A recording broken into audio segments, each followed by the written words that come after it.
Hello, this is Mary Dubler, and this is another in our series on animals, birds, and bugs of the Bible. Today we learn about frogs. Frogs are amphibians that are widely distributed in regions ranging from the tropics to subarctic. Most adult frogs can live both in fresh water and on dry land, and some species are adapted to live underground or in trees. The smallest frog is the New Guinea amu frog, found in central Papua New Guinea. Its body, not including the legs, measures only 1/3 of an inch. The largest, with a body length of 18 inches, is the Goliath frog of Cameroon and Equatorial Guinea. The skin of frogs varies in color from well-camouflaged brown, gray, and green to vivid patterns of red, yellow, black, and other colors to show toxicity and to warn off predators. To eat insects and other small prey, a frog will use its sticky tongue to make the catch. The tongue lies coiled in the mouth, free at the back and attached to the mandible in the front. It can be shot out and retracted very quickly. Some of the larger frogs, such as the African bullfrog, will eat rodents, small birds, snakes, and lizards. They use their front legs to stuff the prey into their powerful jaws. The bullfrog's eyes can retract through holes in the skull to help push the food down the esophagus. Frogs are generally recognized as the best jumpers of all vertebrates. For example, the striped rocket frog is only 2.5 inches long, but it can jump over 12 feet. Most species of frogs lay their eggs in water, and the eggs hatch in 1 to 3 weeks.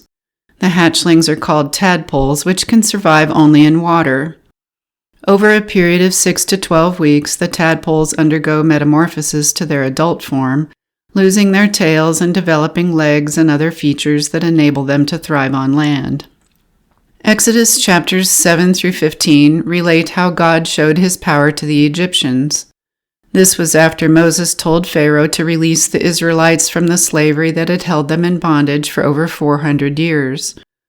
While Pharaoh repeatedly refused to set the people free, God sent 10 plagues to show that the Egyptian gods were nothing against his power and sovereignty. The second of the 10 plagues was a plague of frogs. This was a direct judgment against Hecate, the frog-headed goddess of fertility and childbirth.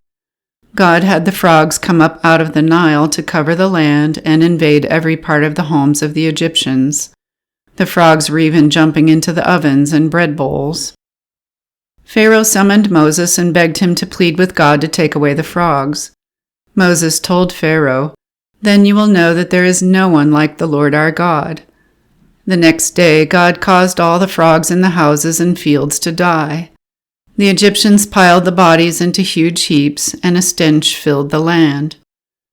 After the Israelites were finally freed from their bondage, Moses composed a song that is found in Exodus chapter 15. I read to you verse 11. "Who is like you among the gods, O Lord? Glorious in holiness, awesome in splendor, performing great wonders." He is the name above all names, and our glorious Lord still performs great wonders, the greatest being the forgiveness of sins and the hope of eternal life.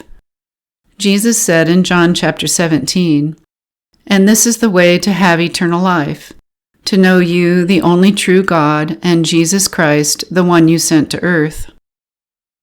This is Mary Dubler, and I hope you've enjoyed learning about frogs and how they were used to show that no one is like the Lord our God. Please watch others of our videos in this playlist or in other playlists such as plants, trees, and flowers of the Bible.